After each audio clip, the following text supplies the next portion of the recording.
Avant de commencer, je voudrais faire quelques remarques préliminaires pour rappeler les objectifs qui ont été les miens dans le cadre de cette recherche. Et tout d'abord pour dire que la matière, le droit international de la biodiversité ou la diversité biologique, est une matière extrêmement vaste.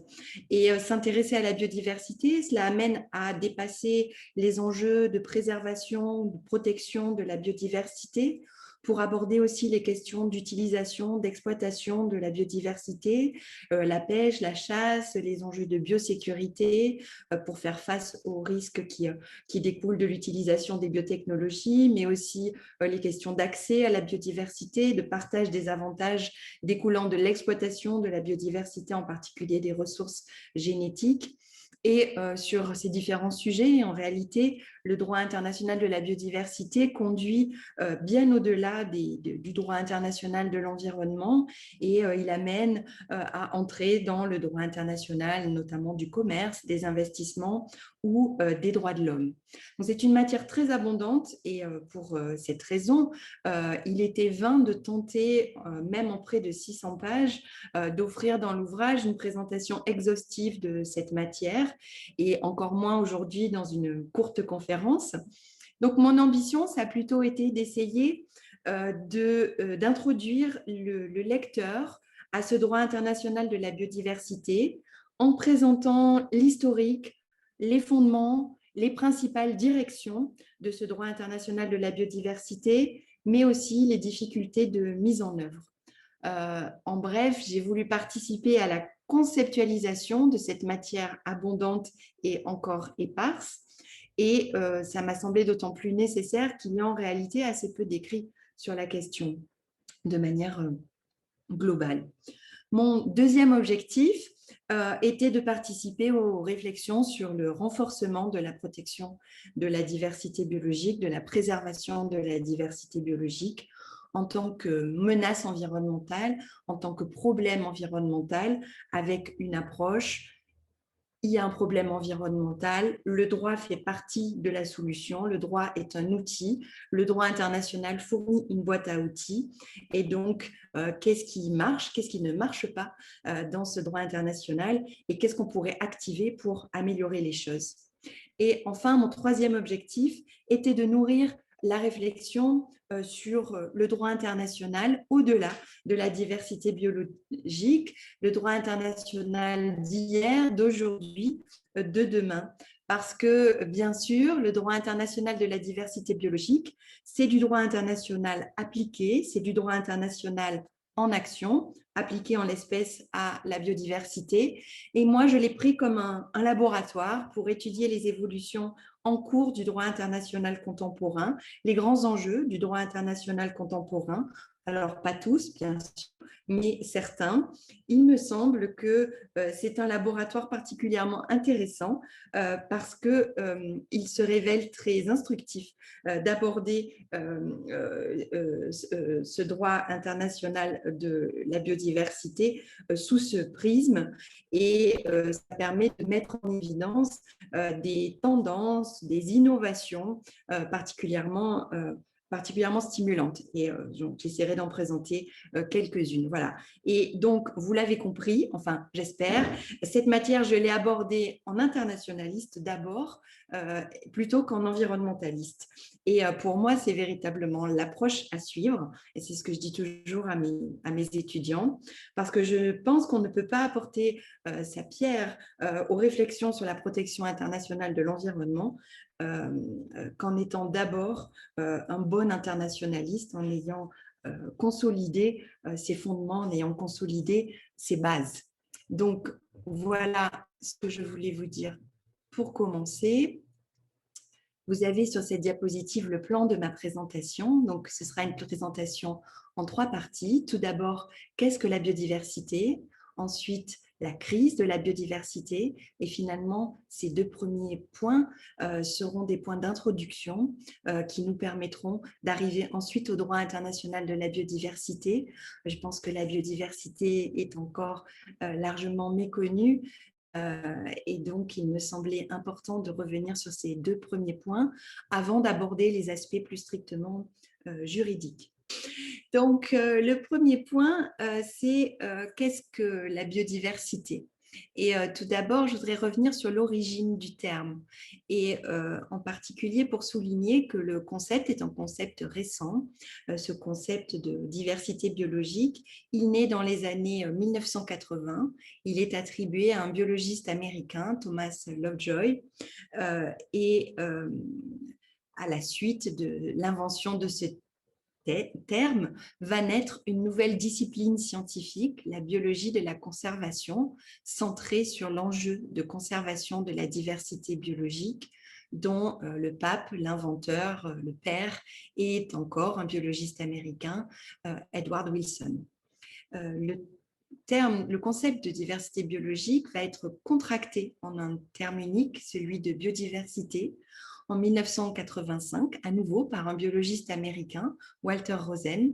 Et finalement, c'est ce terme contracté de biodiversité qui va entrer dans le langage courant et qui va être construit sur le plan social et sur le plan politique comme un problème environnemental, global, qui est aussi un terrain de controverse parce qu'il fait écho aux questions du rapport entre l'homme et le vivant, question de droit des peuples autochtones, conflit nord-sud sur la question biopiraterie, affirmation de la souveraineté de l'État, question de l'accès aux ressources génétiques en haute mer, etc.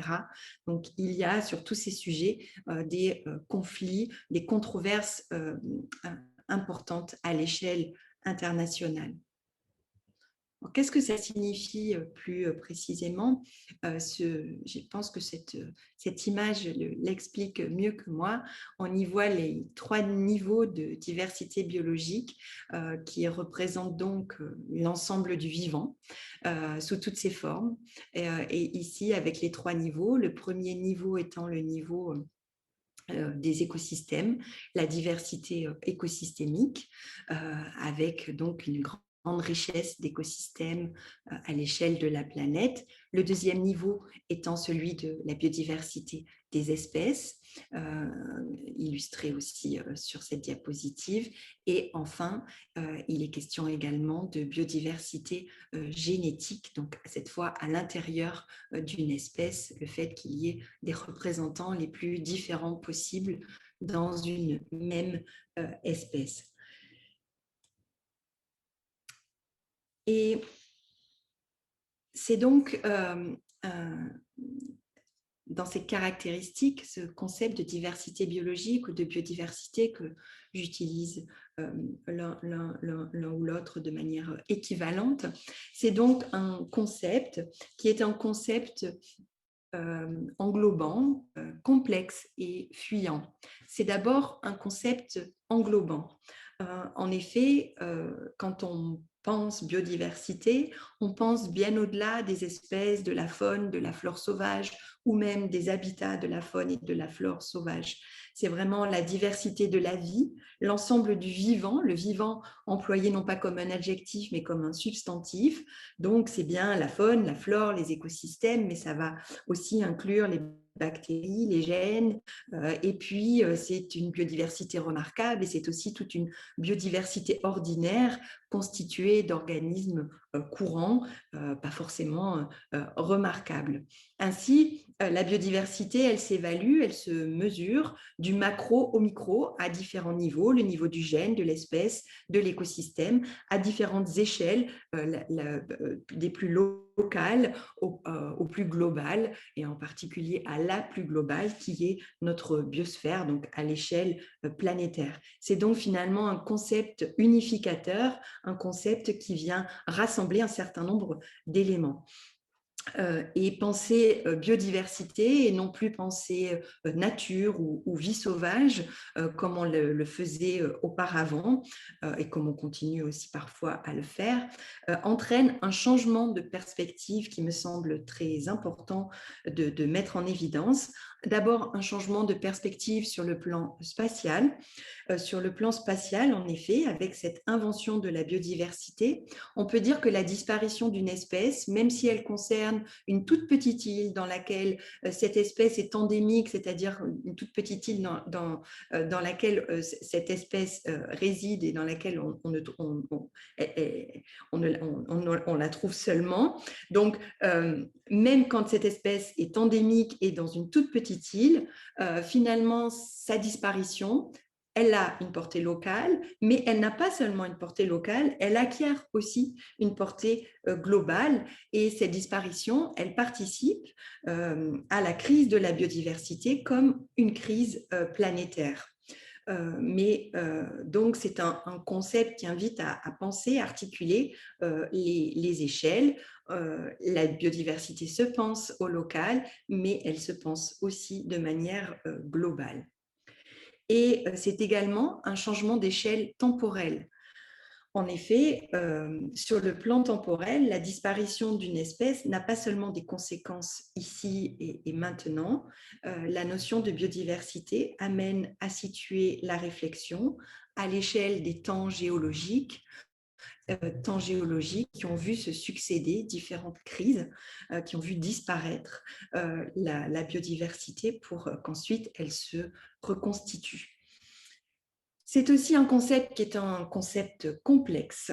En effet, la biodiversité est un système complexe, vivant et évolutif, et je crois que c'est très important de le comprendre, et c'est une des raisons qui fait que c'est un objet si difficile finalement à appréhender sur le plan juridique.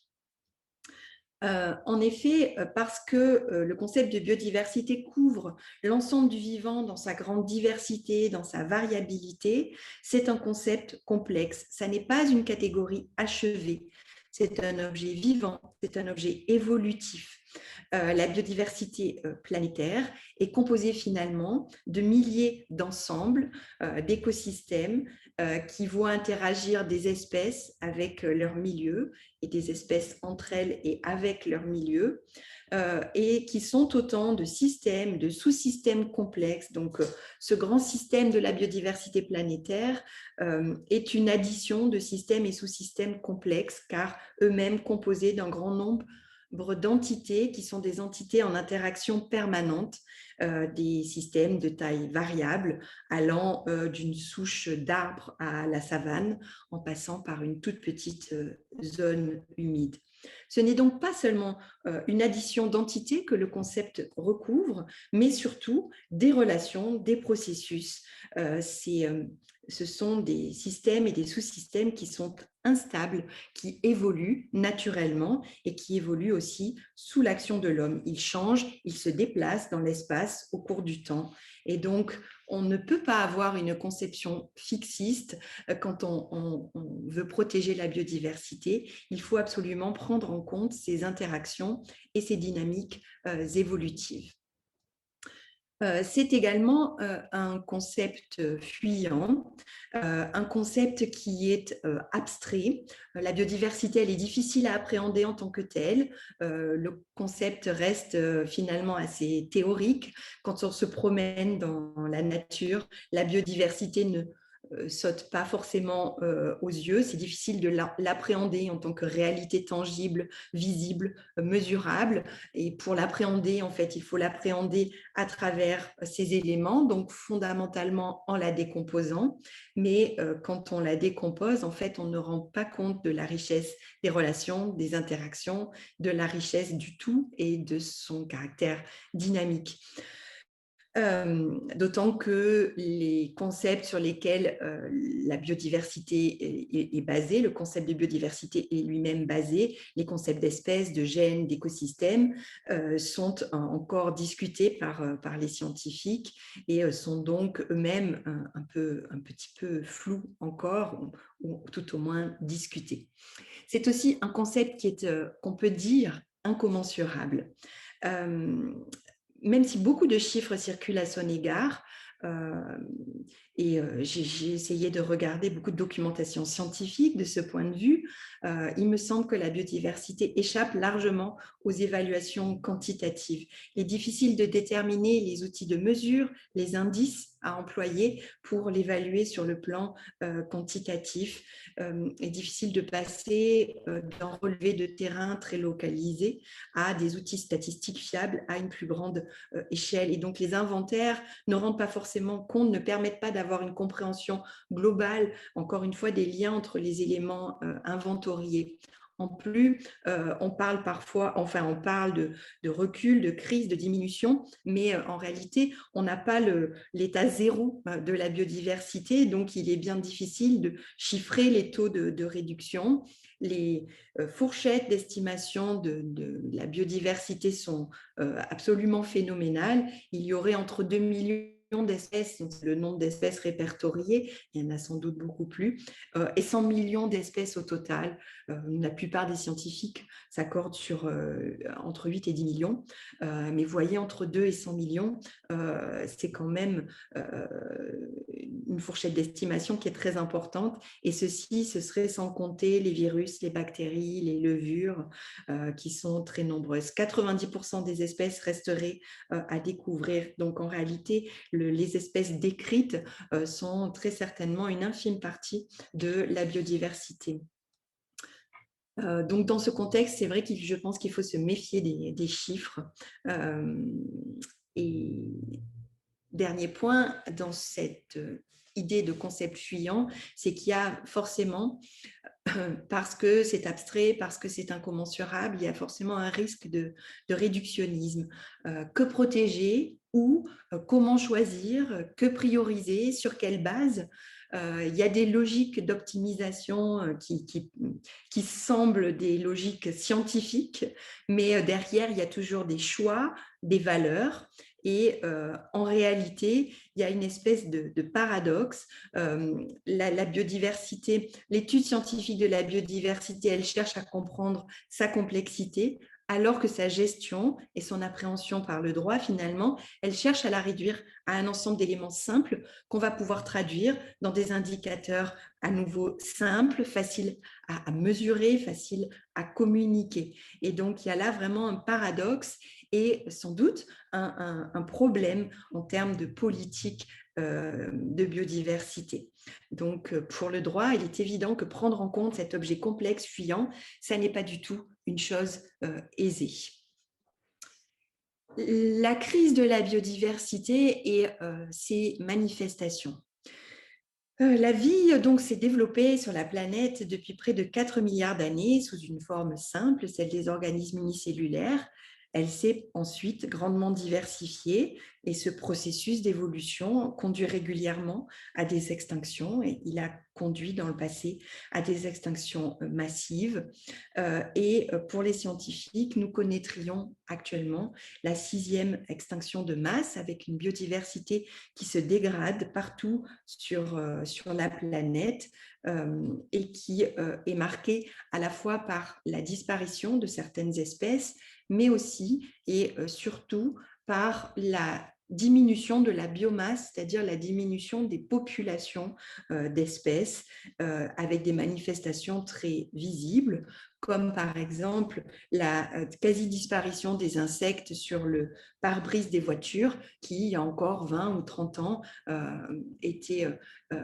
qu'on pouvait très bien voir quand on roulait le soir et qui aujourd'hui sont quasiment absents, ou la diminution des oiseaux des campagnes, des oiseaux communs en Europe, la mort des coraux ou la diminution des stocks de poissons.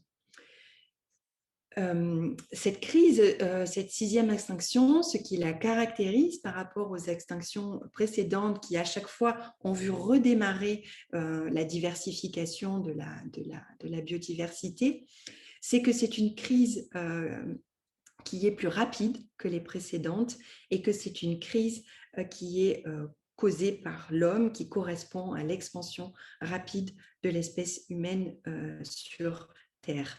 Et l'aspect rapidité de la crise est un élément de préoccupation parce que si les évolutions sont trop rapides, elles compromettent la résilience finalement des espèces et elles risquent de ne pas permettre la rediversification qui a suivi toutes les crises précédentes.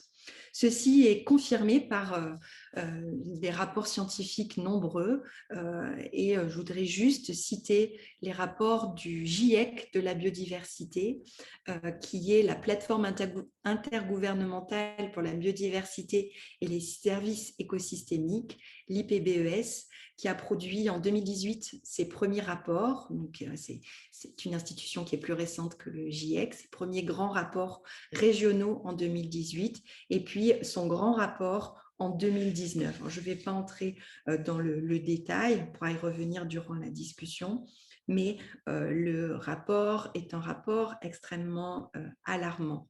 Je l'ai indiqué à la fin de ma présentation dans les sources pour ceux qui pourraient être intéressés. On le retrouve sur Internet très, très facilement. Les causes de la crise. À nouveau, si je me rapporte aux conclusions de l'IPBES en 2019, il y aurait 5 facteurs principaux par ordre d'importance. Le premier réside dans les changements d'usage des terres et de la mer, les changements d'affectation, la déforestation, la conversion des zones humides, l'urbanisation. Donc, premier facteur. Deuxième facteur, l'exploitation directe de certains organismes, de certaines espèces. Troisième facteur, le changement climatique. Quatrième facteur, la pollution. Cinquième facteur, l'introduction d'espèces exotiques envahissantes qui vont perturber l'environnement. Le rapport de l'IPBES souligne que les changements climatiques, qui sont finalement une autre conséquence des activités humaines, ils impactent fortement déjà la biodiversité, sont troisième au rang des causes de la crise, mais c'est un impact qui pourrait être appelé à devenir le premier facteur dans les années qui viennent en fonction de nos trajectoires d'émissions.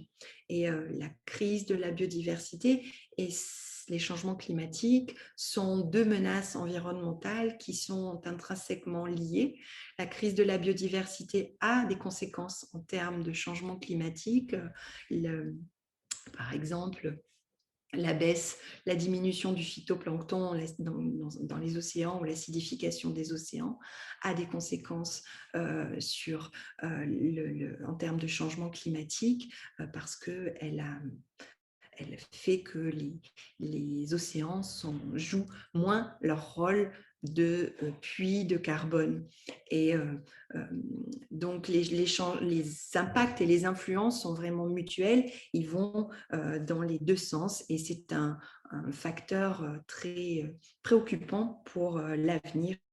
L'IPBES alerte sur ce point. Quant aux conséquences de la crise à présent, je n'ai pas vraiment le temps d'entrer dans le détail, mais si on s'en tient aux seuls effets sur l'homme, sans parler des questions de droits de la nature ou des droits des générations futures, cette crise, elle aura des conséquences majeures. Et pour certains, avec le franchissement d'autres frontières planétaires, elle laisse même entrevoir, si ce n'est la finitude de la planète, mais tout au moins la finitude de l'homme.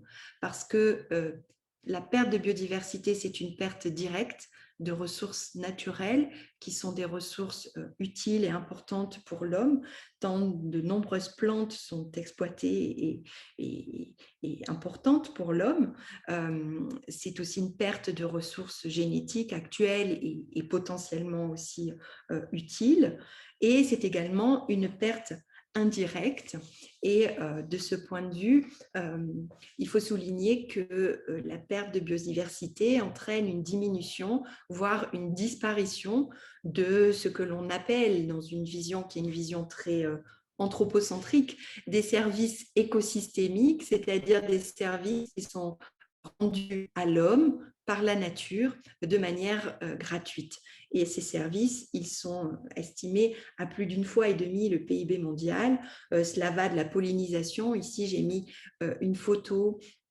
Ça se passe en Chine. En raison de la baisse, de la diminution des pollinisateurs, on est obligé de polliniser à la main les fruitiers. Donc, c'est la pollinisation, bien sûr, mais c'est aussi l'atténuation de l'érosion des sols, le recyclage des déchets organiques, l'épuration des eaux, la production de l'oxygène de l'air, la séquestration du carbone dans les bois, dans les océans, dans les sols et les sous-sols. Donc, ces services écosystémiques, ils sont nombreux et ils sont majeurs.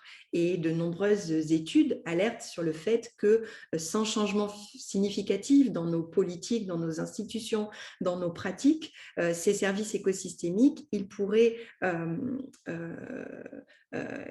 constituer une barrière pour atteindre les objectifs de développement durable qui font partie de l'agenda pour le développement à 2030 défini par l'Organisation des Nations Unies. Donc, il y a des conséquences économiques, sociales et probablement aussi politiques qui ne sont pas à négliger. Donc, j'en termine avec mes 2 premiers points et pour aborder maintenant avec vous ce droit international de la biodiversité. Alors, comme on a peu de temps, j'ai essayé de mettre en évidence un certain nombre de caractéristiques qui me sont apparues comme étant des caractéristiques principales. En tout cas, c'est ce qui ressort de ma recherche. Et donc, vous les avez ici. Tout d'abord, c'est le fait que c'est un droit qui est ancien. Ensuite, c'est un droit qui est foisonnant. C'est un droit inventif. C'est un droit qui souffre d'ineffectivité. Puis pour terminer, je voudrais mettre l'accent sur les perspectives actuelles parce qu'on est en pleine restructuration de la matière. Et tout d'abord, un droit ancien. C'est un droit ancien dont la construction a débuté à la fin du 19e siècle. Donc, sur une échelle géologique, ça n'est pas très ancien, mais à l'échelle humaine, c'est quand même relativement ancien. Et dans beaucoup de pays et dans beaucoup d'ordres juridiques, le droit de l'environnement a commencé avec les questions de biodiversité qu'on ne nommait pas encore à l'époque biodiversité, mais finalement, il s'agissait déjà de protéger la biodiversité ou tout au moins certains de ses éléments. Donc, ça débute à la fin du 19e siècle avec des traités comme des traités sur la pêche, par exemple la pêche au saumon dans le bassin du Rhin, 1885, la préservation des animaux sauvages, des oiseaux, des poissons en Afrique, 1900, la protection des oiseaux utiles à l'agriculture en 1902. Donc, vous voyez, tout ça, ce sont des textes relativement anciens, puis des conventions régionales pour l'Afrique, la Convention de Londres de 1933, la Convention de Washington pour l'Amérique en 1940. Et cet édifice juridique qui va se développer particulièrement après la Seconde Guerre mondiale avec un mouvement de globalisation. Finalement, les premières conventions internationales à vocation universelle, comme la Convention baleinière, la Convention internationale pour la réglementation de la chasse à la baleine, qui date de 1946, d'autres conventions assez nombreuses qui vont porter sur l'exploitation des ressources naturelles, en particulier les pêcheries, des conventions régionales, donc soit continentales, soit qui vont porter sur des massifs montagneux, soit sur des mers régionales. Et puis, il y a ce qu'on appelle les Big Four, les 4 conventions mondiales sur la nature qui sont adoptées dans les années 1970 et que je dois citer absolument. La Convention de Ramsar de 1971 qui porte sur les zones humides d'importance internationale. La Convention de l'UNESCO concernant la protection du patrimoine mondial naturel et culturel qui date de 1972, c'est la Convention de Paris. Elle ne protège pas que le patrimoine naturel, aussi le patrimoine culturel, également certains sites qui sont mixtes, dits mixtes, naturels et culturels. La CITES, qui est la Convention internationale sur le commerce international des espèces de faune et de flore sauvages menacées d'extinction, qu'on appelle la Convention de Washington, 1973, et en 1979, la Convention de Bonn sur la conservation des espèces migratrices appartenantes à la faune sauvage. Et donc, on voit qu'il y a vraiment une épaisseur historique, une évolution, une construction qui est construction progressive, étape après étape, une construction qui est largement chaotique parce que rien n'a été pensé à l'avance, il n'y a pas eu de plan d'ensemble. Et finalement, quand la Convention sur la diversité biologique est adoptée en 1992, à l'occasion du sommet de Rio, ça va marquer bien entendu une étape majeure, ça va permettre de relire tout ce qui avait été adopté, tout l'édifice juridique antérieur au prisme de cette notion de diversité biologique, mais la Convention n'arrive pas sur un terrain vierge, il y avait toutes ces conventions qui l'ont précédée. Et j'en ai vraiment cité que quelques-unes. Il y en a bien plus d'une centaine, sans même parler des traités bilatéraux. Et donc, on a ici différentes strates juridiques, différentes strates d'instruments qui portent différentes valeurs, qui promeuvent différents objectifs. Tantôt, les instruments sont sectoriels, tantôt, ils sont plus transversaux, tantôt, ils portent sur certaines espèces, sur certaines activités, sur certains habitats. Et ils portent différentes valeurs parce que tantôt on protège la diversité biologique dans une approche utilitariste, strictement utilitariste, et c'est le cas avec la convention que j'ai citée sur la protection des oiseaux utiles à l'agriculture de 1902, c'est l'exemple le plus frappant, mais l'approche utilitariste, on la retrouve dans beaucoup d'autres instruments, y compris plus récents. D'autres textes relèvent d'une approche patrimoniale. On protège la diversité biologique parce que c'est un patrimoine. C'est le cas, par exemple, de la Convention de l'UNESCO, la Convention de Paris de 1972. Et certains textes aussi promeuvent la protection de la diversité biologique parce qu'ils reconnaissent sa valeur intrinsèque. C'est le cas de la Convention sur la diversité biologique adoptée en 1992, qui est donc le traité majeur parce que c'est le seul traité finalement qui a une vocation universelle et qui porte sur la diversité biologique dans son ensemble, qui essaie d'appréhender cette diversité biologique dans son ensemble. Le droit, il est ancien, il est aussi foisonnant. Et il est foisonnant parce qu'il a un triple socle finalement. Il y a d'abord un socle qui est un socle coutumier et je pense que c'est très important de garder à l'esprit que les États en la matière ont des obligations qui sont des obligations coutumières. L'essentiel de la diversité biologique est placé sous la souveraineté de l'État territorial, sous la souveraineté des États. Or, certaines zones comme l'Antarctique ou la haute mer, qui sont des cas particuliers, mais l'essentiel est placé sous la souveraineté territoriale, souveraineté qui est dite, comme vous le savez, permanente, entière, inaliénable, mais qui n'est pas forcément absolue, qui trouve certaines limites. Et en particulier, ces dernières années, la jurisprudence internationale a bien mis en évidence l'interdiction de l'abus de droit avec des conséquences dans le domaine de l'environnement et l'existence de tout un corps d'obligations de prévention, d'obligations de diligence à la charge des États, l'obligation de moyens, d'obligation de prendre toutes les mesures toutes les mesures nécessaires, toutes les mesures appropriées pour éviter que ne soient causés des dommages à la biodiversité des autres États. Donc, une souveraineté qui trouve des limites avec des obligations coutumières.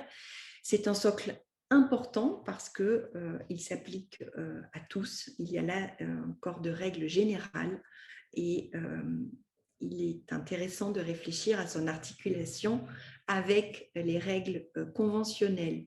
Il y a aussi un socle conventionnel, je l'ai dit, il y a bien plus d'une centaine de conventions multilatérales, sans parler des traités bilatéraux qui sont également nombreux. Et puis, il y a une profusion de soft law avec un très grand nombre de stratégies, de plans d'action, de lignes directrices, de codes adoptés par les organisations internationales et surtout par les institutions conventionnelles et en particulier par les COP, par les conférences des parties aux différents traités sur la diversité biologique.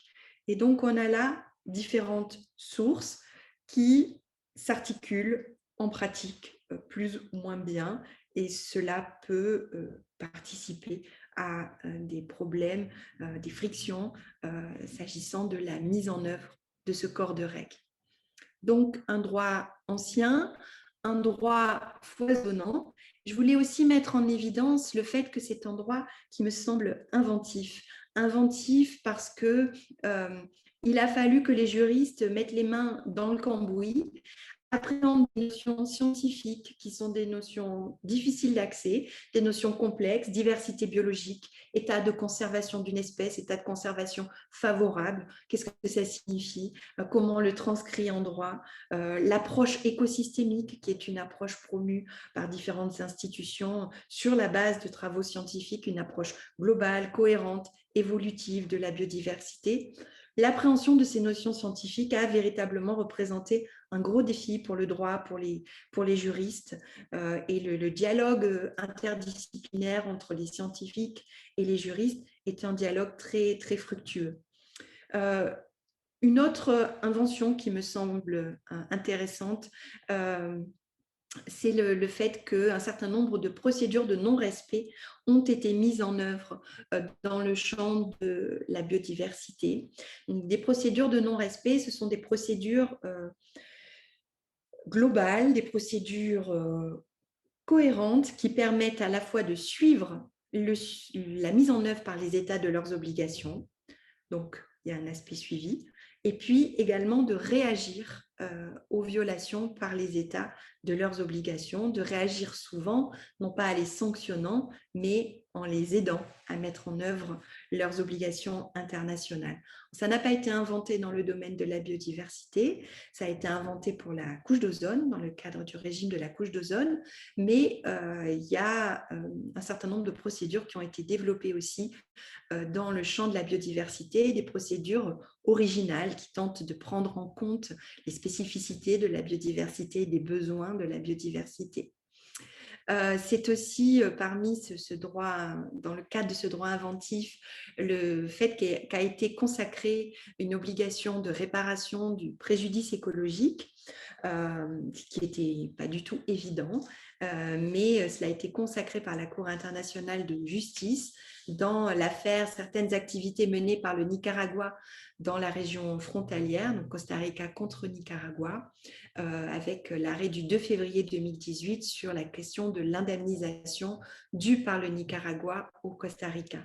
Dans cette affaire, la Cour a considéré qu'il était conforme au principe du droit international régissant les conséquences de faits internationalement illicites et notamment au principe de la réparation intégrale, de conclure que les dommages environnementaux ouvrent en eux-mêmes droit à indemnisation en sus des dépenses engagées par l'État lésé en conséquence de tels dommages. Donc ça, c'était aussi une belle innovation qu'on doit à la Cour internationale de justice, même si en pratique, le lien de causalité peut être pour ces dommages difficiles à mettre en œuvre, mais même sur ce point-là, la Cour a fait quelques ouvertures qui laissent à penser qu'elle pourrait avoir une approche relativement souple.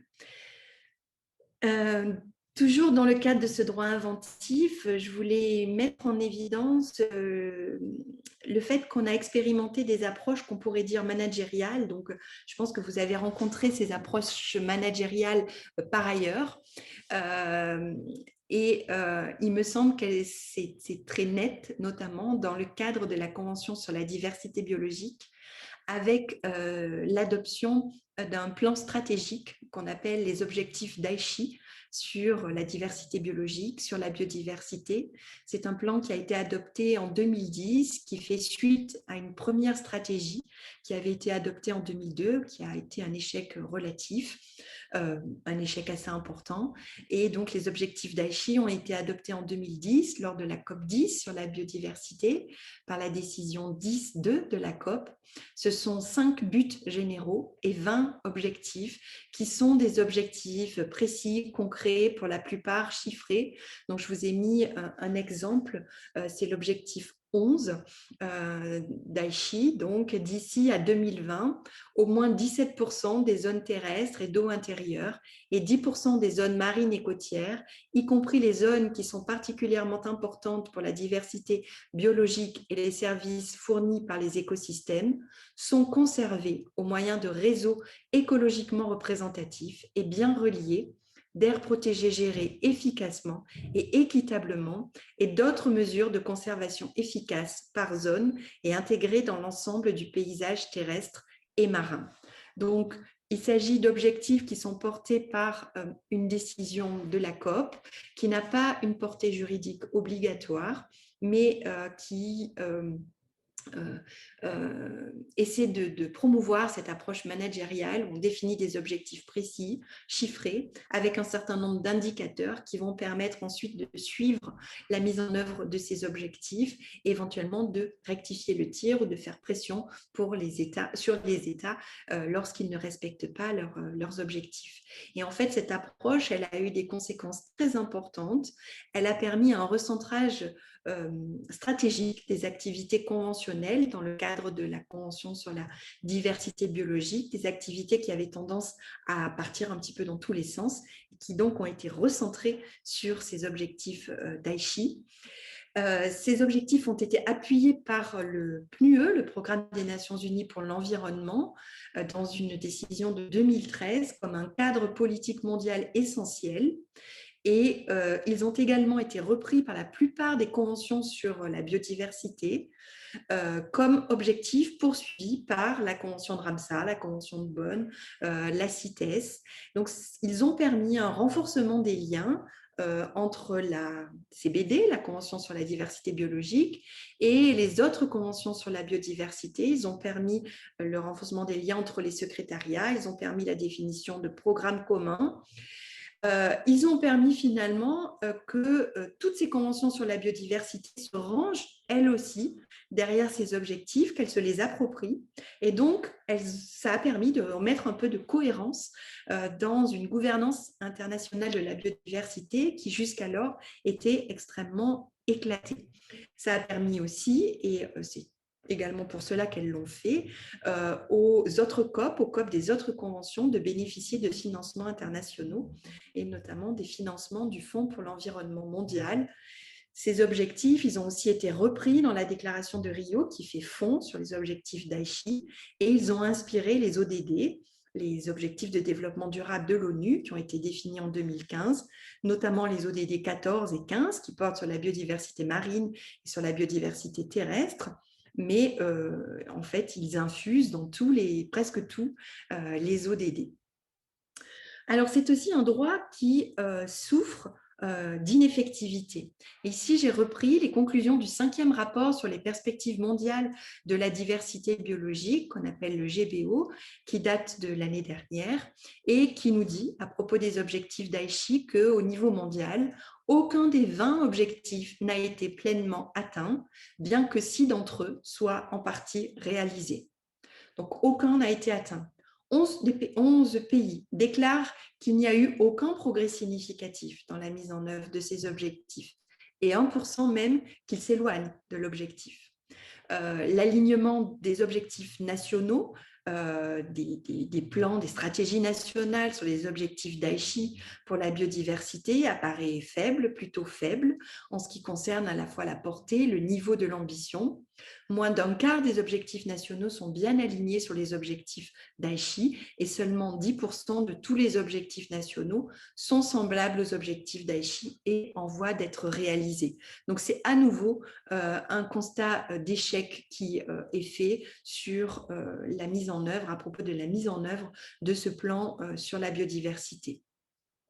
Alors, si on cherche à comprendre pourquoi, ce serait l'objet d'une conférence à lui seul, mais on peut identifier quelques éléments.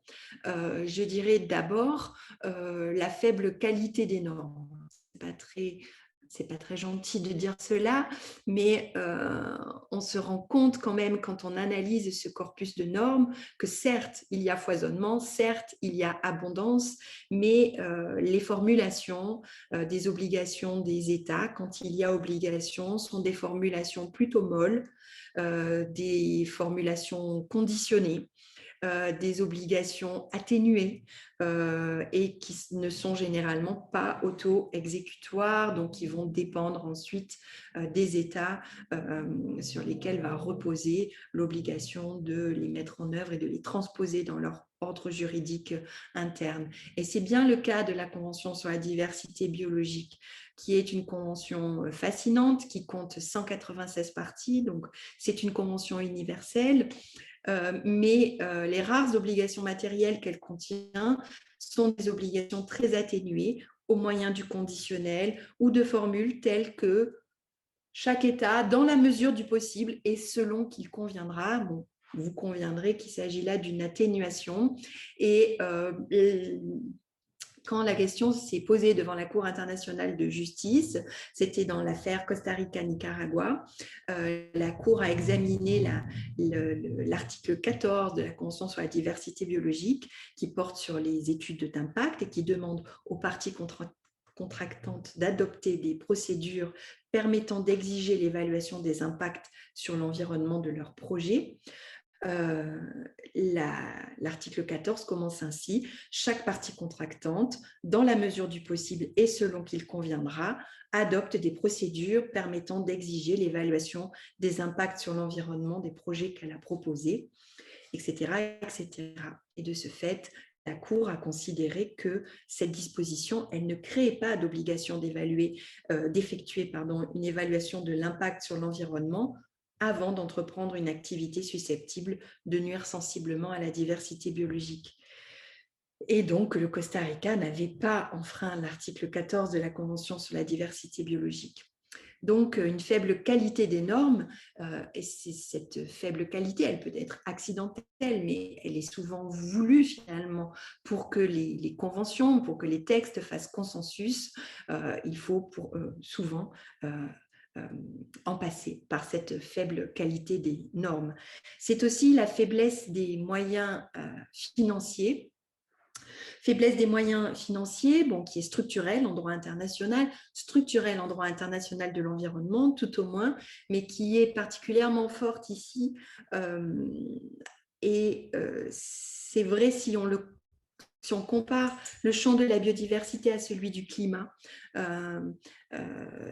dans lequel beaucoup de progrès ont été faits pour sécuriser des moyens financiers et pour assurer aussi un suivi et une transparence des financements internationaux pour le climat. Dans le cadre de la biodiversité, rien de tel. En 2010, la COP, elle est parvenue à s'entendre au terme d'intenses négociations sur un doublement des financements en faveur de la biodiversité d'ici à 2015, donc de 2010 à 2015, et le maintien de ce niveau jusqu'en 2020.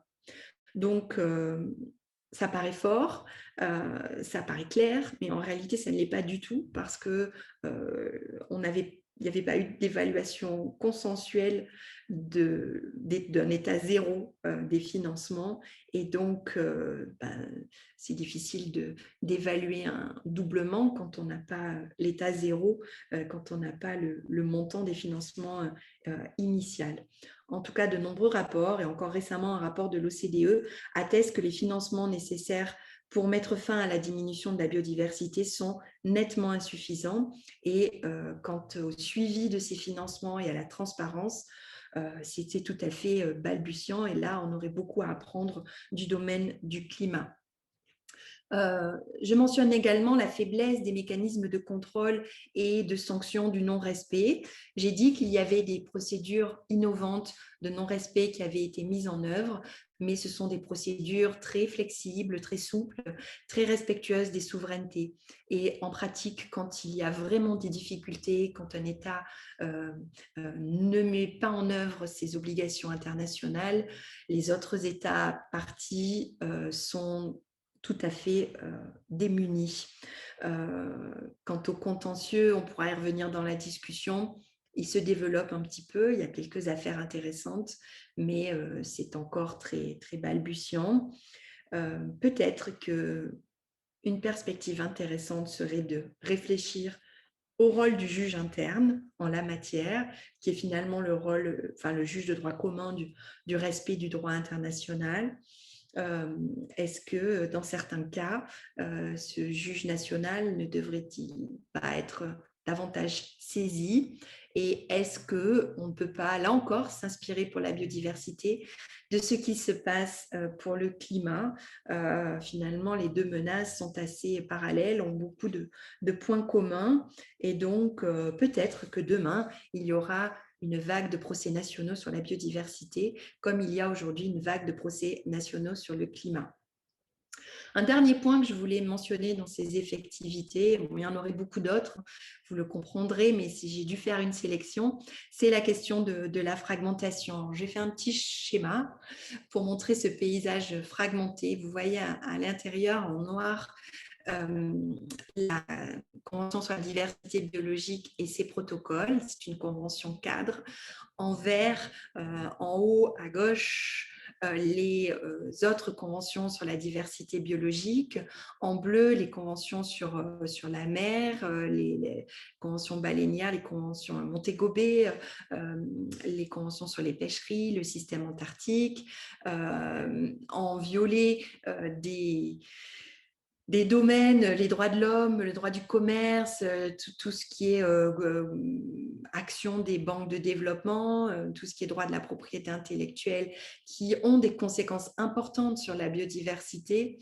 En orange, le droit de l'Union européenne, bien sûr, les conventions régionales de protection de la nature, mais aussi en jaune, des initiatives d'acteurs non étatiques, et en rouge également les questions de désertification et de climat, et en particulier avec la question de la RED qui porte sur les forêts. Donc, j'avais commencé à faire des liens, mais en réalité, les liens et les flèches iraient tellement dans tous les sens et dans tous les domaines que ça rendrait le schéma complètement illisible. Donc, imaginez des flèches entre tous ces éléments. On a un paysage qui est fragmenté sur le plan juridique, fragmenté sur le plan institutionnel. Ça n'a pas que des inconvénients, ça présente des avantages. Le fait d'avoir des micro-institutions spécialisées, c'est plus léger, ça donne plus de flexibilité, elles ont des objectifs précis, elles sont proches du terrain. Donc, dans une certaine mesure, elles peuvent être plus efficaces que de grandes organisations un peu loin du terrain. Mais il n'en reste pas moins que ça n'est pas très rationnel, que l'ensemble n'évite pas les doubles emplois, les lacunes, les incohérences, les frictions, à la fois dans le champ de la biodiversité et entre les instruments et les institutions sur la biodiversité et les autres règles.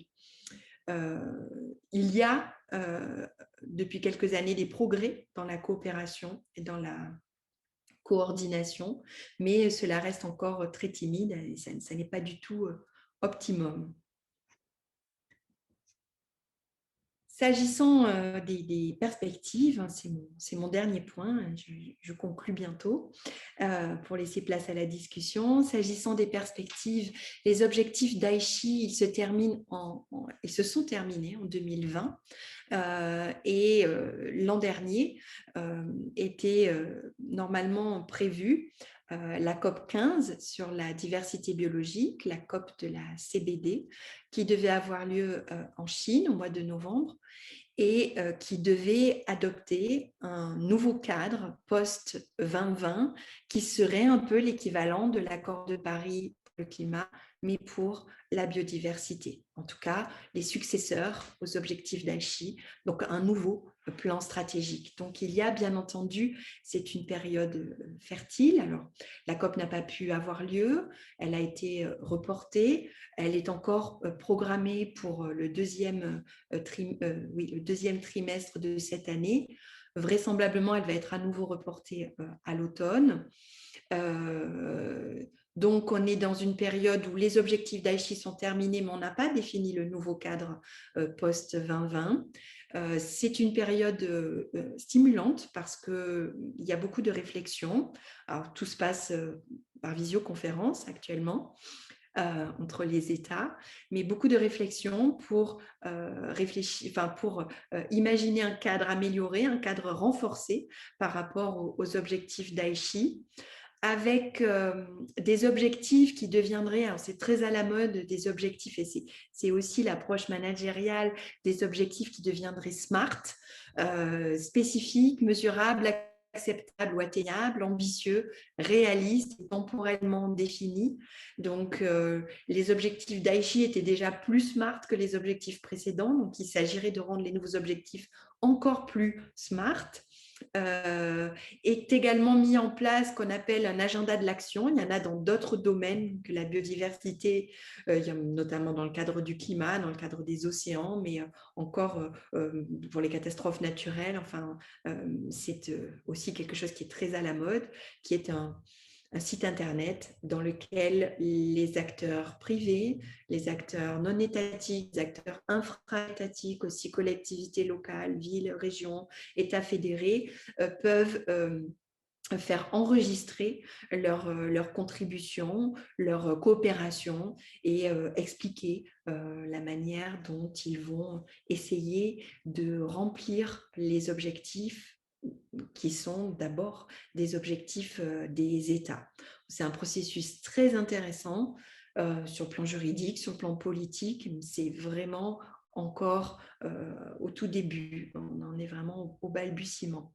Il y a l'idée de renforcer le contrôle sur les États, renforcer à la fois le contrôle individuel, mais aussi établir un bilan mondial régulier pour vérifier si collectivement les États sont sur les bonnes trajectoires par rapport aux objectifs qui seront définis. Et dans les deux cas, contrôle individuel et bilan mondial, bilan collectif, on s'inspire ici, enfin on projette de s'inspirer de ce qui a été défini dans le cadre de l'accord de Paris. Et qui, pour l'instant, ne marche pas très, très bien, mais qui semble quand même pertinent et intéressant à explorer dans le cadre de la diversité biologique. Donc, voilà, cette année sera normalement une année importante pour la biodiversité, avec la tenue de la COP15 en Chine en 2021, qui devra adopter ce nouveau cadre post-2020. En conclusion, maintenant, donc trois éléments, trois idées. Premier élément, première idée, c'est le fait qu'on a un régime international qui est ancien, qui est foisonnant et qui est en cours de restructuration. Finalement, une restructuration autour de la Convention sur la diversité biologique qui peu à peu s'affirme comme convention pivot, voire comme leader en la matière. Et c'est pour cela que le processus post-2020 est particulièrement essentiel. Mais des négociations sont également en cours dans le cadre de l'ONU sur la biodiversité marine dans les zones situées au-delà des limites de la juridiction nationale. Ce sont les négociations PPNG qui auront également des conséquences importantes sur la biodiversité. Je voudrais souligner ensuite, c'est le deuxième élément, que finalement, et ça c'est une réflexion plus générale que j'ai, qui dépasse la biodiversité, qui porte sur l'ensemble du droit international de l'environnement, finalement, on ne peut que souligner l'espèce de déconnexion ou de disproportion entre la portée et l'ambition limitée du droit international de l'environnement et l'ampleur des défis réglementaires que soulève ce que l'on appelle aujourd'hui l'anthropocène, l'atteinte des limites planétaires et finalement les atteintes irréversibles est très, très aiguë et très inquiétante que les activités humaines font peser sur le système Terre. Donc, il y a beaucoup d'auteurs qui réfléchissent en ces termes. J'ai cité ici Louis Coetzee qui prône un droit international du système Terre. Ça me semble intéressant et ça veut dire qu'il faut vraiment cesser de penser droit international de l'environnement, mais en fait, c'est tout le droit international qui est quasiment tout le droit international et quasiment toute la gouvernance internationale qui est à repenser si on songe à ces défis que soulève l'Anthropocène. Et ça ne peut pas être résolu simplement par des règles de protection de l'environnement qui sont des règles marginalisées avec des effets et une portée qui restent forcément limitées. En d'autres termes, les États ne peuvent pas faire d'un côté et défaire de l'autre. Ils ne peuvent pas, par exemple, adopter des règles pour le climat, pour la biodiversité et de l'autre côté, les défaire dans des accords commerciaux, des accords sur les investissements. Et c'est quelque chose qui est très préoccupant. Et en réalité, tout cela, à la fois les questions que j'ai soulevées pour la biodiversité, qui me semblent des questions très riches, mais aussi cet enjeu de l'Anthropocène qui finalement permet de resituer les questions de la biodiversité dans ce cadre de l'Anthropocène, tout cela représente de gros défis sur le plan pratique. Il en va quand même, sans vouloir être grandiloquent, de l'avenir de l'humanité et de notre planète, mais également sur le plan de la recherche, c'est tout un agenda, donc à la fois pratique et théorique, avec un très grand nombre de questions à creuser, de questions stimulantes, de questions fascinantes. Donc moi, je sais que je n'ai pas fini d'explorer ces questions, mais je pense qu'on est trop peu nombreux finalement à le faire et il y a vraiment beaucoup à faire en termes de recherche dans le futur. Pour terminer, j'ai indiqué ici mes sources et en particulier, je voudrais citer l'ouvrage de Vincent de Victor, Nature en crise, penser la biodiversité, il est écologue, hein, Vincent de Victor, mais son ouvrage est vraiment très instructif et m'a beaucoup aidé à réfléchir à cette notion de biodiversité. Et également une autre personne très intéressante, c'est la dernière citation, c'est Virginie Maris, qui est une philosophe de la biodiversité. Et c'est vrai que sur ces domaines, les juristes ont vraiment besoin de dialoguer avec d'autres disciplines. Et pour terminer, je voulais remercier, mais Jean-Christophe Martin l'a fait, Tito Lobo, donc artiste plasticien brésilien, avec ses déesses maritimes. Je vous invite à aller le voir sur Facebook et sur Instagram, voir ses productions qui sont très très belles et je veux encore le remercier de m'avoir permis d'utiliser cette image.